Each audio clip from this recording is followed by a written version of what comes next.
Welcome back. 2 more to go. 2 more sandy maps on Miramar. And Hayes has grown some long hair, as you can see, and changed his name to Toby. So, yeah, it's, that's definitely more than Hayes could ever grow. I've seen him try it. I think it's shave instead of even I'm on the struggle. I've sort of got the moustache going, but nowhere near. I was born with faces result after November. Oh, yeah. I've tried and failed. Why do you have facial hair? What do you mean? Yeah, but I've got a handlebar. Oh, not a handlebar. What's it called? Bike helmet strap. I don't. 4 a.m. I don't know. 4 a.m. helmet strap under the chin, but it doesn't go on the sides, which makes it look a bit weird. I have it with my facial hair the same way I have it with my normal hair. People always go, "Oh, how did you grow it so long?" Like, you're literally born with it. Like, just don't cut it. Yeah. Like, oh, how did you get that facial hair? Well, mine sort of stops. Kind of grows. Yeah, it grows a little bit and then just stops. Huh. It's not very nice, but well, I say it's not very nice. I'm obviously a very sexy man. Oh, I've never told a bigger lie there in my life. I'm gonna let you keep talking. So I'm digging a hole. My coffee is slowly kicking in, and my lack of coffee is kicking in. Yeah. You did cast the last 2 games though, so off of that, what are we going to see? We're going to see me predict another circle at phase 2. Yeah, I'm going to do it again because apparently I seem to be good at it. But we see last game's leaderboard, so 2 teams getting into double digits, fragging and shagging with the 3-kill win, and obviously anything is possible in the compound. Maybe threw away the win a bit there, but really was surprised by Crispy stabbing him in the back. You can put it this way: the first kill they had no way of knowing. The second kill they had no way of expecting that Crispy would expect one player to be on that roof. I mean, it was just double. Like in all fairness, Crispy played it really well. Yeah, it was literally perfect. Yeah, there's no other way to explain it. But I was surprised Sonic's Black for once having a bad game. Yeah, I noticed that too. But I don't think they care because they're still 28 points ahead of Fragging and Shagging. So yeah, at the end of the day, I'm looking at that, and there's some really big gaps starting to form. We've got obviously the massive gap between first and second, but then there's a gap to the second and sort of the third, fourth. 9 points. And then another 16-point gap down to 5th place. So it's like it's a 1-horse race for the win, and then a 3-horse race for second place. Yeah, it's starting to get a little more into the separation era, if that's the thing. And we of course you want to be into the top 16, and it's already now starting to be distances in it. Yeah, it's getting really rough for some of those teams that are just having consistently poor performances. There's still, obviously, we've still got 7 more games total, 6 on Erangel. Yes. You may find out that Erangel suits some of those teams that are not necessarily doing well. Oh yeah, and, they'll sort of come on the comeback and maybe have a monster last night. Yeah, that's exactly it, because we were talking about the potential of you getting top 16 with 0 points coming in to the final day. I mean, you can get, right now, I think it was sitting around 28 something points. Yeah. You can get that in 6 games. I mean, if you really get that too. I mean, you probably also get it in 1 if you're really, really good. What's the best we've had? 13 kill wins, 23 size we've had, right? Or was it a 12 kill win? I think it was 12. It was James's 12 yeah, kill. I think we've had that a few times now. But the one thing that's worth pointing out is we've only got 23 teams in the lobby. That is also true. There's a lot less opportunity for the kills, so we're going to go towards Chumacero, as you can see with the circle. I want to give some kudos to the circle gods today, because they've been very generous in terms of we've not had like variations. Yeah, just in general. I mean, we've been down to the east side, we've been up like northeast towards El Azhar, we've been down in the southern side of Las Leones, now we go to the west side. I mean, this is perfect, and also for the players. I don't know why. Yes, maybe some players like it when they get the circles thrown in the same area all the time. But just for creativity and not going back to the exact same lobby, exact same game again, throw in some variables there, and this is a good one. And it also provides us with a bit of fresh content every game. True. When you're just saying, team in the face compound has won the game, team in the face compound has won the game, every time it gets a bit... Endemic compound, because it's NA, you know. Yeah, but there's no NA team that has utilised that compound yet, so they can't have a name. We've got a tempo compound now. Yes, PGC. I mean, okay, so wait, they get that compound off of 1 game? Yeah, but it's because it was so well... Teams fight like entire phases for a compound name, and they never get it, and then you give it to them off of 1 game? Yeah, but it's because it was very well... It was memorable. It was a memorable game. I guess so. And like the phase one is well known because they literally always go there. I mean, they're always there, yeah. Might as well call it first phase compound because he always sits there. Yeah, I mean, the circle goes there, and you just drive straight to it and just sits there the whole game. So... we don't really have... There's not that many named compounds yet on Miramar. We have quite a few on Erangel. And there probably are if you ask the individual. Yeah, there'll be like individual call-outs. Stuff like that. Like we have the end split compounds. That there are some teams that use the split compound. So because Ents land sort of around Impala, like to the west and north of Impala, there's compounds. And there are some teams that use the 4 names as the call-outs. I know I used to with my old team because we knew exactly where the Ents players dropped. So even if the Ents wasn't in the lobby with us, we'd still call them out by the names of where they drop. Yeah, makes sense. There could be Ents Force split as well. No, not wrong. If you're a little more global in that sense. Poodle and Nerf, they have been through a hell of a rough ride on Miramar and on Sanhok. It's karma for the name. I was going to say, maybe they play bad on purpose to make it look like Fortnite players are bad at PUBG. But then again, I don't think any of them are actually Fortnite players. So who knows? I mean, I'm just very impressed. I think Nerf plays Fortnite. What's the opposite of being impressed by something? Well, technically, depressed is the antonym. It is? Impressed. Yeah, I guess so, but that's not at all the word I would use in this situation. Yeah, but it doesn't really fit. Yeah, what I'm looking to say is that Nerf is a really talented... Yeah, I thought about that, and I'm not really disgusted either. Disappointed, maybe? I guess I'm baffled by the fact that Nerf is a very talented player. Poodle, I don't really know by that name. Could be someone else that I don't... I mean, CADU, all the people with everyone changes names. Weird names. I mean, it could be anyone, but could be a literal poodle. I mean, I've had the pleasure of working with Nerf before. He's an extremely talented, both in-game lead and also player. And I'm just very surprised they can't get things going here in the duos. It might just be that they're playing for a bit of fun and sort of memeing him a little bit. But still, just when we see them take fights, when we see them do the rotation stuff, especially Nerf really is like good at normal. They're just not working. Maybe their sort of playstyle doesn't quite work. Teagleton somehow gets the drop onto Poodle. Again, things that shouldn't happen. I know that he had level 3 again, and know that it was an SKS, but still. Literally his first shot, straight on the head. He had, what should we give him? He probably had, including audible cues, 15 seconds to prepare to fire those SKS bullets. You go iron sight, you go red dot, whatever, and you just start spamming like a madman. I think even a hip fire, as long as you start shooting first, you should be able to win that gunfight. It makes very little sense. He found a friend here, but actually, Shimzy gets the 1v2. That's the third time in 2 games. Well, third time in 3 games. That would be impressive. He died 3 times in 2 games. I was going to say he's 1v2 3 times in 3 games. Oh. That is actually possible. That is true. But it wasn't 2 games. But Shimzy's been having a really strong night so far. Wizards have been getting knocked a lot. Maybe that's just to help Shimzy pad his teammate stats. But maybe that's what it is. Yeah, true. But Shimzy's doing work. He's had something like 8 or 9 kills in the last 2 games now, and already adding 2 to his name. That's good. Good way to start off the second to last day of the group stages. And of course, for those of you guys who are watching out there, if you have tuned in late and haven't heard all the times we've mentioned all the same things over and over again, let's do it one last time for today for good measure.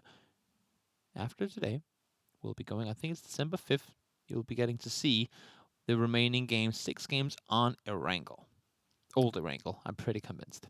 Yeah, I'm pretty sure it's Erangel Classic. And then obviously at the weekend, we hop to the finals where we'll have North America versus South America for a massive prize pool. Yeah, that's gonna be crazy. I always love it when you mesh the two regions together, because last time, I mean, now they've gotten to prove it. They've gotten to prove it a couple of times now, both globally, but also when we've had the pleasure of watching their different tournaments play out from there. They have some damn good fraggers. Yeah, if I remember correctly, the last season of Wingman was won by Japish, right? So NA certainly have something to prove against the South American players. We see there's a sort of a rivalry developing in squads, at least. We see them giving a bit of trash talk before PGC this time around. So I wonder if they're going to be meeting again and having the same sort of I think there's some trash talkers from then that will not be trash talking this time. Yeah, they were showed up a little bit, I think, some of the North American teams. Yeah. I think... I was mightily impressed by South America. They did do well. I mean... WClick were really consistent with their placement. Their gunfights weren't amazing. And that was surprising to me, because that's what got them to PGC, was their insane fragging power, but just wasn't on par with what they went up against. Yeah, it looked almost like they did the homework and got the rotations down, and then just sort of met their level, I think. Yeah, I mean, they got evened out, because they also, I mean, I think it was Ragnar and Harold. They had, like, in the semifinals, they just started going absolutely nuts, and then coming to the grand finals, I think they had 1 kill combined. That's rough. In the first 6 or 7 games or something like that. And that's just, I mean, it is a BF12 format. Yeah, sometimes really, you just have really a rough day. hard to, exactly. And then you can't really get back from it. But let's see. Duck does get run over. Pat Caps finds The vehicle there flush on Talking him. of a rough day, it's not been an amazing one for Booty Clappers. We did see one good performance. Yeah, they had a decent game. But the rest of them have been kind of rough, where they've sort of either been like sort of run into an unexpected gunfight early, or lost one on rotation, and sort of been forced to try and salvage a game from there. I think those are two of the key elements of duos: running into fights you didn't expect to take, and getting beeped on rotations, because that does happen more often than not. And well, there you go. Unfortunate situation. They tried to take the center position, did not work out for them. He got absolutely sent. Get out of here! Ducks can fly. Yeah, I guess so. The Ragdoll corpse sent it into the fence. Lamberlot finds the flush on towards Balefrost, as over towards the western side. Saw it made. Having to play the rest of match number 11, yes, by himself. Yeah, it's another one of those unexpected gunfights on rotation that seem to, especially on Miramar, we see them all the time. This circle is interesting. Look up towards the northwestern side of Chumacera. There is a massive chunk of players up there, and they will all have to rotate into the circle, but they will want to go around Chuma. I don't think Nerf necessarily wants to kill Pence, I just really want his car.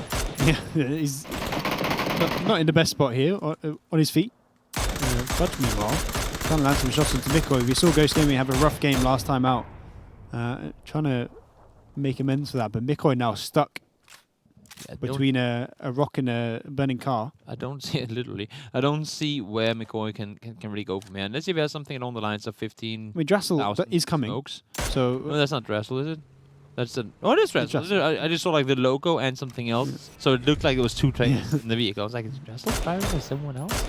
But no, McCoy, he does a little bit of a ridge line there that he can hide behind. You can see Drassel trying to apply some suppressive fire. It looks like Victor's going to try and come above Mikoi, I think. He's certainly driving that way. And as soon as he gets on that ridge, it should be all she wrote for Mikoi. But it looks like Mikoi might be able to escape here. There's sort of a ridge that he's using to at least get further south. I see what happened there in the kill feed. Crispier was being a little too arrogant over the win that he just had, and Weezy just wouldn't have it any longer. So he ran him over. Triggs are getting lit up by pack caps here in a bit of a rough spot, and that nade should be good. As long as it's cooked. Yeah. Ooh. I mean, it was good, but it wasn't quite good enough. And actually, the return nade comes in. Taylor J goes down. Now Packcap stacking a 1v2. Does he have any more utility? If he has one more nade, then there's an opportunity. It's actually got a really big flank here. It might be perfect. So we switch over to Uncivil. Interesting engagement. They want to go get the church position. It was a really hard eastern shift, and there really isn't a whole lot to play around in this circle. That's the issue. If you want to be center, you have maybe 4, maybe if you're really generous, 5 spots you can realistically play and actually be active from. That aren't just lockdown positions. There's a couple really nice dips, specifically to the south of VZ. But like those dips, you literally cannot do anything in them. You sit there and you stay there the whole game. Exactly. So those are like like last resort type positions to go to. And well, obviously, this early in the game, nobody want to be kind of locked down there. Weezy does get some bullets fired towards Waldo. Seems like Weezy does manage to find Waldo to nerf. Blows himself up. We like Fortnite. Well, yes, we don't. And Crispier doing the first part of his name, at least, the fragging, but not shagging. Oh, I thought you meant Chris, but not no. Pierre. I meant the team name. Although it wouldn't really have made sense otherwise. Yeah, exactly. Weezy does go down as well. That's going to be the European players out. Do we still have Stab Alive somewhere? Yeah, he's in the middle of the map. There you go. Stab Reload still in the game, so we do have some European representation in the match still. No, I think that res is going to come in on Waldo. Crispier actually took him down, but Sharky was able to get the refrag, so saving his teammate a bit there. And the long range kill onto VZ that we saw meant that the res can't come in. But actually, Belfrost and Sub-Zero are going to... Is it Belfrost? It's from behind. Yeah, it is. No, Belfrost died earlier. It's Yaxley. Yeah, Yaxley and Sub-Zero. They're pushing in underneath. Pat Caps managed to get away from the engagement earlier too. He did lose Taylor J. But at least now he has somewhat of a chance to make a possible 1v2. Now let's see this circle. I'm thinking southeast. Well, somewhat south anyway. And whatever was compounds before and Chuma now is not so much anymore. There are compounds down south, but oh my lord, there's a lot of open in this circle. Yeah, and now all those teams on the north outside of the circle are going to be going to those dips that I was talking about. We see shift all the way south, right? Yeah, we see that that dropping like literally into the dip. Like that position is really nice because the hill can't really peek down because once you run onto the edge of the hill, you get shot from everywhere. So it's a position where once you get into it, you're really well protected. You can't necessarily take any gunfights, but you can at least sort of make it to the mid to late game if you can get there.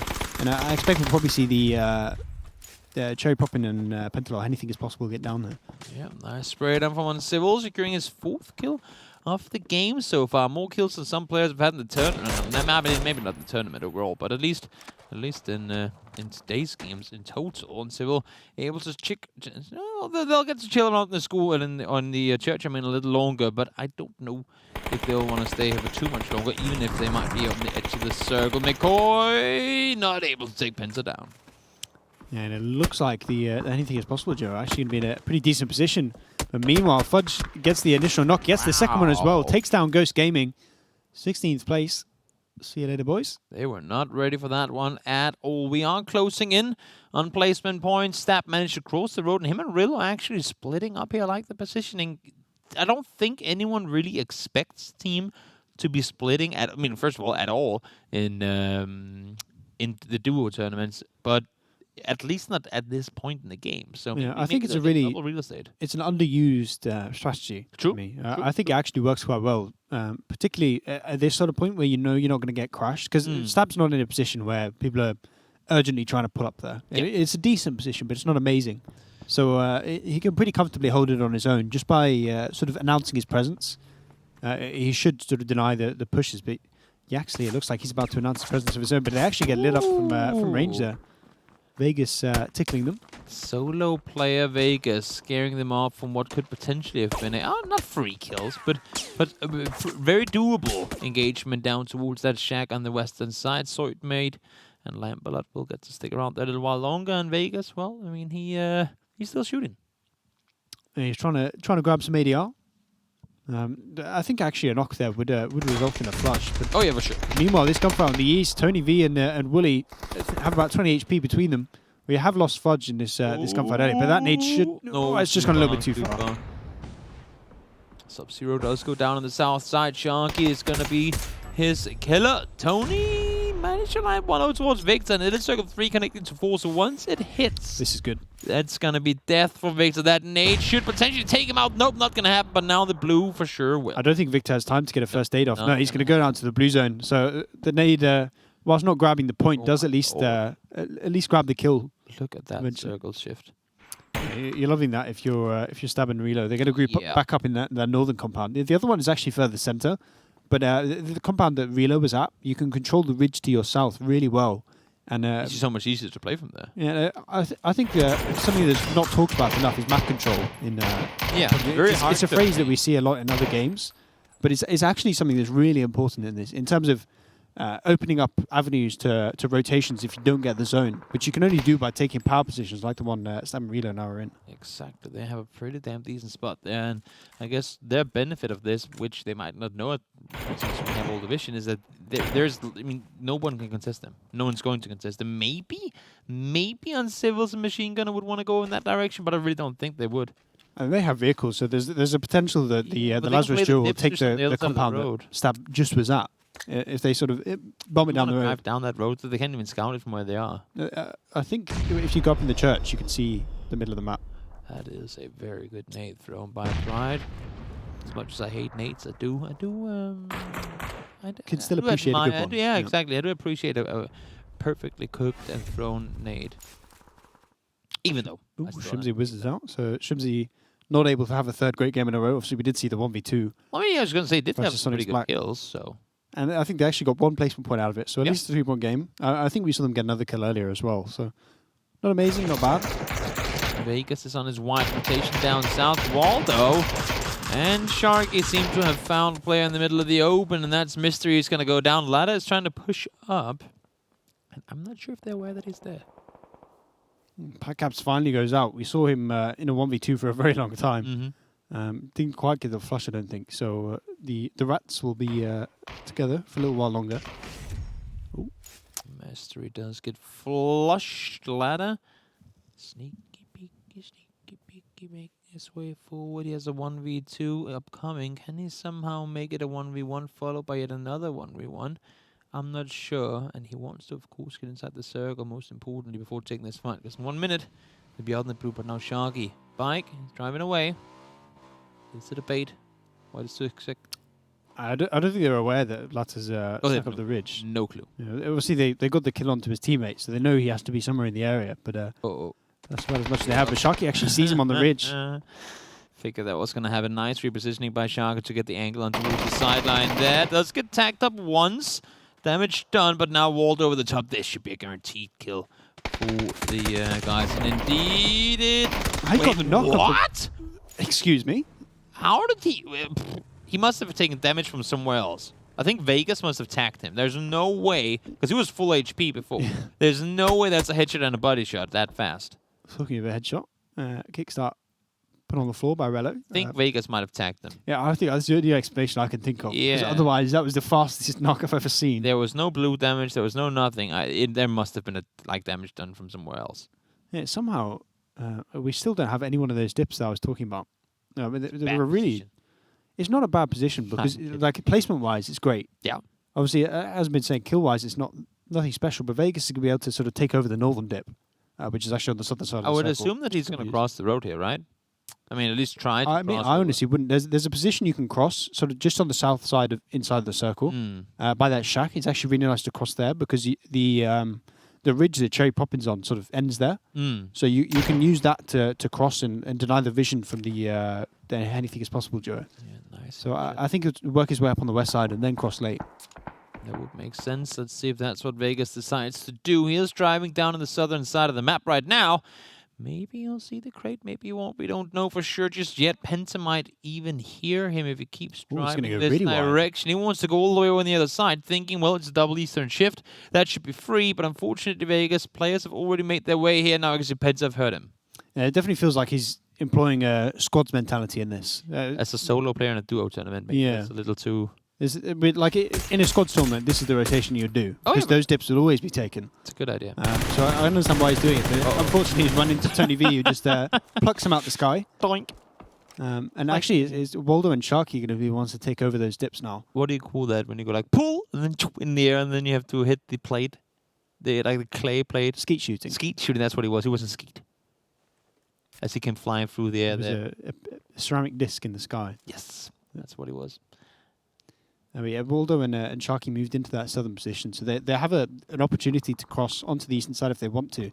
But I think for now we'll see them just chill.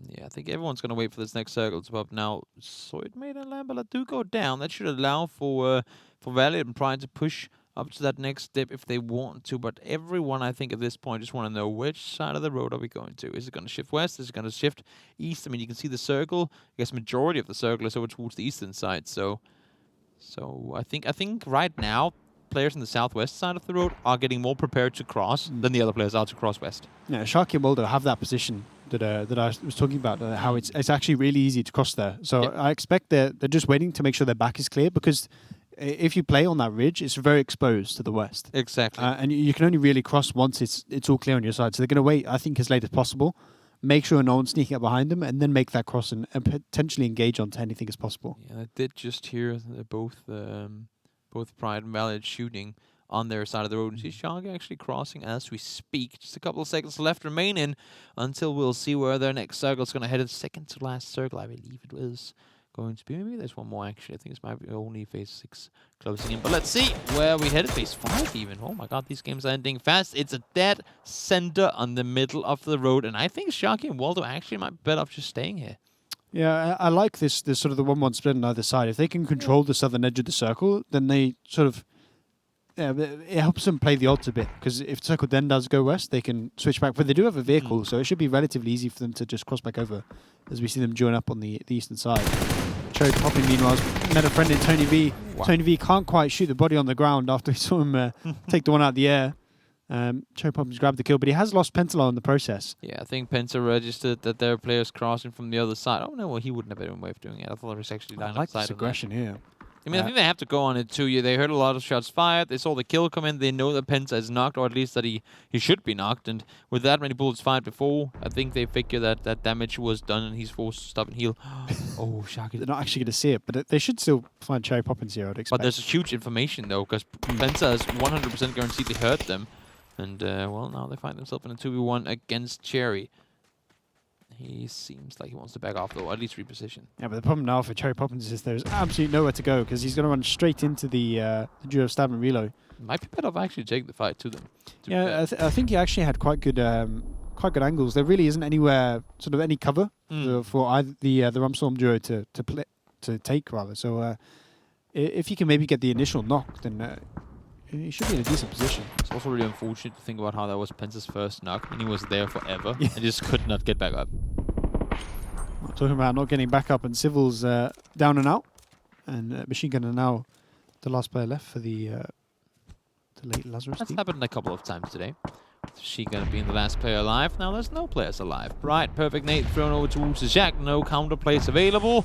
He goes down, and Valiant and Pride might actually be better off just crossing south around, but I think everyone is expecting there to be a team inside that compound in the middle, and that's why they're all trying to stay clear of it for no reason, really. It's one of those situations where everyone is so sure that a team's in the good position that no one takes it. Yeah, and no one's even looking towards it to scout it. Ooh, nice little peek from Waldo. Waldo's impressed me. I mean, in terms of his peaks and his individual plays, he's been doing really well. Yeah, but Sharky's been the one carrying them this game. I think he has 7 kills already. Yeah. So it's not always about the guy that gets the kills. You said that yourself earlier today. It is this game. I can tell you that. Sharky's been going off this game. Waldo, you're getting no credit. Sharky's much better than you. But they're talking about doing well. The Rats finally having a good game. They've been having a bit of a rough tournament. And now 5 kills, top 3. There's a potential that they could be sort of starting the comeback here. True. Might want to do it now. There's one more game left to go on the day. If we want to have a final good Miramar game, it will have to be the next Road one, again? if not this one. Road in the middle. It's like a Pokeball looking down there. Yeah, the looks like Waldo and Sharky are going to commit to the edge, try and find that gunfight versus Reload and Stab. Sharky's lighting up, running up Reload there, but actually I think Valiant has an angle on them both. Yeah, I mean, there's no one in the circle right now. Valiant and Pride don't want to push up. Sharky wants to. I mean, they need to deal with Stab and Reload before they push down. You can see now they're looking down towards Pride and Valiant, but they need to focus on Stab and Reload. Yeah, but the problem is any aggression towards Stab and Reload just hands the circle to the Rats duo, so they need to try and find a way to sort of prevent either team from doing anything. It is already handed to them, to be fair. They can't do anything. Like, they cannot aggress now. Well, I mean, there's an opportunity for the Rats to cross the road that really Rumstorm need to stop. Because if that happens, then I can't see anyone except the Rats winning the game. No, but I don't know how Rats can cross. Like, they have nothing to cross to. If they go down the south, they could have done, but they're going to stay north for now. Yeah. Still not going for the compound, surprisingly, despite the fact they have a vehicle. Also, despite the fact that no one's been shooting for a very long time from that area of the map, you'd think that they have now registered that there's a duo on one side, there's a duo on the other side. They must know that those buildings are open. Yeah, they're heading towards it now, and once they get there, they're going to have I mean, they have no vision on anyone because obviously there's fights going down on the top of the hill. So it's one of those ones where they just have to wait for the gunfight to occur. I think them seeing Stab in the bottom pushing down and Rillo above was the call they needed, because they knew for a fact there was 2 on the right side, but I think they were unsure whether it was a solo up on the top and a solo in there. But once they saw both, they said, wait, there are 4 players on the other side of the road, 6 alive, 2 us, boom, let's go, we need the cover. Yeah, now you have to think if there's sort of a central shift or a western shift, that they're going to be in such a strong position to close out this game. And it very well could be. It's a little favor towards the eastern side, but of course we've seen crazier circles before. Stab just waiting with the Rosa. I think Arillo just got himself fresh level 3 gear too, so that's pretty nifty pickup to finish off the game. Yeah, there's like 4 drops in the same place here, so there's a lot of level 3 gear on offer. Oh, one spotted. Doesn't want to take the shot, so I think Waldo might have seen him too, though. Yeah, and Stab's really not in a position to help out in this gunfight, so it's all on Rello. But the circle goes northeast. Stab dead center. Waldo and Sharky actually in a pretty decent position as out. But now the Rats are going to try and cross that road that I was talking about on the south. They're going to come over, and Sharky's not really in a position to prevent it. Yeah, Rello, once they start fighting, which should be any moment now, Stab and Rello need to aggress on it. They need to third party. You're going to see the shots come out, and Stab will literally just stand up and run. Even before knocks, they need to aggress. Once the shots come in, they need to start pushing forward. And Rello looks like he's actually already going for it. So he's looking for the engagement. But the fact that Valiant and Pride have been able to get across the road because of maybe a bit of indecision from Rumstorm has made it really rough. Rello spots them both, but can't quite land the headshots. Throwing smokes, not sure why. That is the elimination. Pride and Valiant able to find them. Stab actually tagged up and knocked. No, what's going on here, guys? They had the chance to push forward, but they never took it. And Pride has finally turned up to this tournament. Just grabbed 3 kills in quick succession. Can he get his 4th and his 6th of the game? Wow. Relo put low. And realistically, there's Pride grabs kill number 6 for himself. And he's going to spot the final player. They know exactly where he is now. And all Pride needs to do is bait him whilst Valiant makes the push. Or just peek together. Also works. There's a lot of ways to win it. There's also a lot of ways that Relo can win it. But no matter how well he places his shots, I think Relo winning this one now would have to have something to do with Rats messing something up. Yeah, there'd have to be a misplay, really, because even if the knock comes in, they're so far away that the rest can actually come in before Relo can really do anything about it. So, nades, I'm not sure if they have any nades. What are they? Making some songs. Oh, that's why. Oh, that's what it is. Oh, Could you imagine? Could you imagine? Oh my god, I would love it. Doink! Just randomly hits him at a distance. That would be absolutely amazing. Magical. That would be the perfect way to end the game. I wish that they do have multiple pans. I wish that was Q. Like, you know how in the old Counter-Strike they should take your knife and like clink, clink against the wall so the other player would know that you wanted to have a knife fight. I wish, like, if you shot ding ding ding ding ding ding ding ding, that was a cue. So let's have a pan fight in the middle of the map. What we need is the observers to fly over to Relo, and because you can speak, the observers can speak to players. That requires that he has all chat. Oh, that is true. That is true. But a lot of players keep it on because they like to troll people they knock. Wait, are they pushing because they want to pan him? I think they actually do want to go for this, but it's one of those ones where they want it reciprocated, I think. So they're just going to start spraying because Relo's not interested. But this flank should be perfect from Valier. Pride with the bait, but he's actually going to shoot a bit preemptively. Doesn't quite get the turnaround, so Valier grabs the kill. The Rats finally turning up to the tournament with a 9-kill win. That was a really good one, too. The way they played that entire end game. Now, they were on the quiet side of the circle, but it never meant that they were passive. They constantly looked for ways to try and get engaged in the fights going on over on the other side of the road. And as you can see here, I mean, 6 kills for Pride and Valier, just grabbing himself 3. Really done. Really well done. Yeah, what we saw is that Sharky and Waldo couldn't take an engagement either side. And that sort of, not necessarily indecision, but inability to do anything, sort of handed the movement to Pride and Valier. Yeah. And they just came up behind, grabbed all 4 kills at the end. That sound was so... It adds so much weight to the punch of the car. Like instead of dwarf throwing, it's person tossing with the vehicle. Uncivil did manage to find themselves some kills early. 4, I think. Nice. Managed to rack up, ended up going down afterwards. Nades were on point. As usual. As usual, as always. This one, pull, and he goes down. Not a whole Vegas could do. Sharky did manage to spot Pinta. Pinta just caught off there. They had no idea they would be pushing around from the side. Cherry went down as well. Do that. And just the way that this game came to an end, I still have a hard time. I mean, it's not that we can't keep track of it because we have the kill feed and all. It's just we lose so many players from Circle 2 to Circle 4 in a period where in squads it would always be so quiet.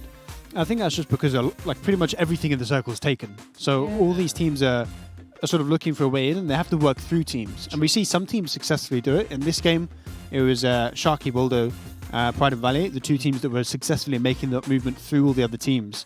But all the other teams are really having a bit of a struggle. True. But I think we're going to throw it to a quick break before we're back for the final match of the night.